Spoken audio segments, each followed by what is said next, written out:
ข้อยก็อยากเมื่ออยู่แต่ว่าหมู่และเจ้าภาพบ่ให้เมื่อเนาะคำเว้าตัวนี้แม่นเราได้มาจากคำเว้าของผู้ชายที่ว่าอยู่ในอ้อมข้างก็คือเป็นลุงเป็นหมู่คู่เนาะที่ว่าเป็นผู้ชายซึ่งว่าเพิ่นได้ไปงานเลี้ยงงานดองเนาะงานว่าง่ายๆคือเป็นงานสังสรรค์สุมแซวต่างๆแล้ว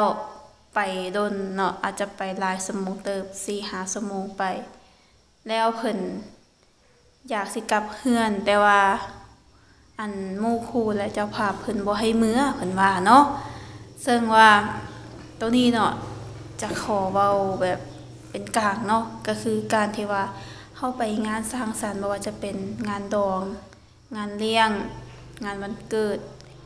แม้แต่งานซุ่มแซวหยังต่างๆก็อย่าหันนะที่ว่าเฮาถูกเชิญไปหรือว่าถูกเชิญชวนไปเนาะแล้วเมื่อเฮาไปได้ในระยะใดระยะหนึ่งก็คือระยะที่ว่าสมมาพาควรที่เฮาจะต้องกลับเฮือนกลับศาลกลับไปหาพ่อแม่ไปหาเมียหาลูกไปหาผัวหาลูกซะเนาะแล้วคือบางคนเนาะก็จะอ้างว่าก็อยากเมื่ออยู่แต่ว่าหมู่และเจ้าภาพยังบ่ให้เมื่ออยากจะบอกว่าผู้ที่ว่าเป็นเจ้าภาพต่างๆที่ว่าเพิ่นเชิญมาหั่นน่ะเพิ่นเป็นผู้เชิญเฮาอยู่แล้วหั่นน่ะ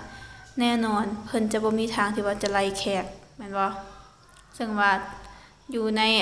สังคมลาวมันเป็นแบบนี้เนาะก็คือผู้ใดที่ว่ามางานหรือมาเฮือนมาศาลแน่นอนเพิ่นจะบ่มีทางไล่แขกอยู่แล้วดังนั้นเนาะเวลาที่ว่าเฮาแบบไปงานไปนี่นั่นหั่นน่ะฮอดเวลามื้อเฮาต้องมื้อหรือว่าเฮาสิถ่ายเจ้าภาพเขาบอกว่ามันฮอดเวลาแล้วเจ้ามื้อซะเจ้ามื้อได้แล้วสิถ่ายเขาว่าแบบนั้นก่อนบ่จึงสิมื้อคือเจ้าภาพเขาเป็นคนที่ว่าเชิญแล้วเขาก็มีมารยาทอยู่แล้วหั่นน่ะเขาบ่มีทางที่ว่าจะเว้าคำนั้นออกมาอยู่แล้วดังนั้นเฮาผู้ที่ว่าเป็นแขกมื้อฮอดยามมื้อก็ต้องได้ครอบมื้อถ้าเฮาสิถ่ายเขาบอกว่า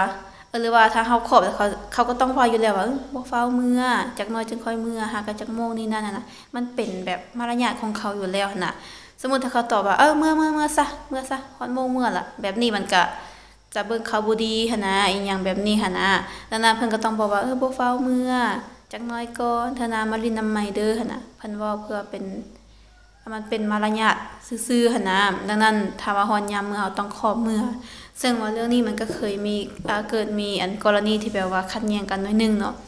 ซึ่งว่าใน 3-4 ปีก่อนหลังหั่นน่ะก็คือเป็นครอบครัวของของเฮาเองแหละเป็นลูกพี่ลูกน้องเนาะเพิ่นมีผัวมีลูกแล้วผัวเพิ่นก็ได้ไปเฮ็ดเวียกนำผู้ใดผู้หนึ่งที่มาอยู่บ้านเฮานี่แหละแล้ววันนี้มันมีมื้อนึงเนาะเขาเจ้าได้มีงานซุ่มแซวสร้างสรรค์กันอยู่เฮือนของเจ้านายเพิ่นหั่นแหละแล้วผู้เป็นผัวหั่นเพิ่นก็ไปเฮ็ดเวียกปกติเนาะเฮ็ดเวียกไปแล้วนะมื้อนั้นมันมีงานหั่นน่ะเพิ่นก็เลยกินสร้างสรรค์อยู่นำเขาเนาะ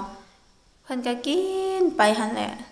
ตั้งแต่สวยเพราะว่าเพิ่นเริ่มกินแต่ตอนสวยจนค่ำแลง 5-6 โมงแลงแต่ว่าเพิ่นก็ยังบ่กลับเฮือนเนาะแล้วเมียเพิ่นก็โทรนำเพิ่นก็ว่าอย่าฟ้าวหัวหน้าเพิ่นยังบ่ให้กลับหมู่ยังบ่ให้กลับเนาะก็ฟ้าวแบบนั้นจนไปฮอดเที่ยงคืนเนาะจนไปฮอดแบบดึกดื่นหั่นแหละ 8-9 โมงหรือว่า 10 โมงนี่แหละเพิ่นจึงเมื่อไปหาเมียหาลูกหั่นแหละแล้วมามื้ออื่นเนาะเพิ่นก็ได้มีการแบบเคลียร์กันหั่นแหละมีการถามว่าเป็นหยังคือบ่เมื่อจังซี่จังซั่นเนาะแล้วพวกเพิ่นก็ตอบว่าเขายังบ่ให้เมื่อข้อยก็อยากเมื่ออยู่หั่นน่ะเนาะแล้ววันนี้เมียเพิ่นก็แบบบ่ค่อยพอใจนอกจากที่ว่าบ่พอใจนำผัวที่มาดึกแล้วหั่นน่ะก็เลยบ่พอใจกับหัวหน้าของผัวนำแล้วก็แบบไปว่าใส่หัวหน้าเพิ่นว่าเป็นหยังคือแบบให้เราอยู่กินเอาแถวว่าบ่ฮู้กลับเฮือนกลับศาลกับหาเมียหาลูกหั่นน่ะเป็นหยังคือดึงเราไว้หั่นน่ะแล้ววันนี้หัวหน้าเพิ่นก็เลยตอบว่าโอ้ยเนาะเพิ่นก็เว้าไปตามมารยาทหั่นแหละบ่ให้เมื่อคันเราอยากเมื่อเราก็เมื่อได้เนาะมันเป็นมารยาทซื่อๆที่ว่าจะเมื่อแล้วบ่ให้เมื่อเพิ่นน่ะเว้าแบบนั้นใส่หั่นน่ะเนาะซึ่งว่าจากเรื่องนี้ก็เฮ็ดให้เฮาได้ฮู้ว่าเฮาบ่ต้องแบบไปตามคำเว้าที่เขาบอกว่าอย่าฟ้าวเมื่อหั่นหลายเกินไป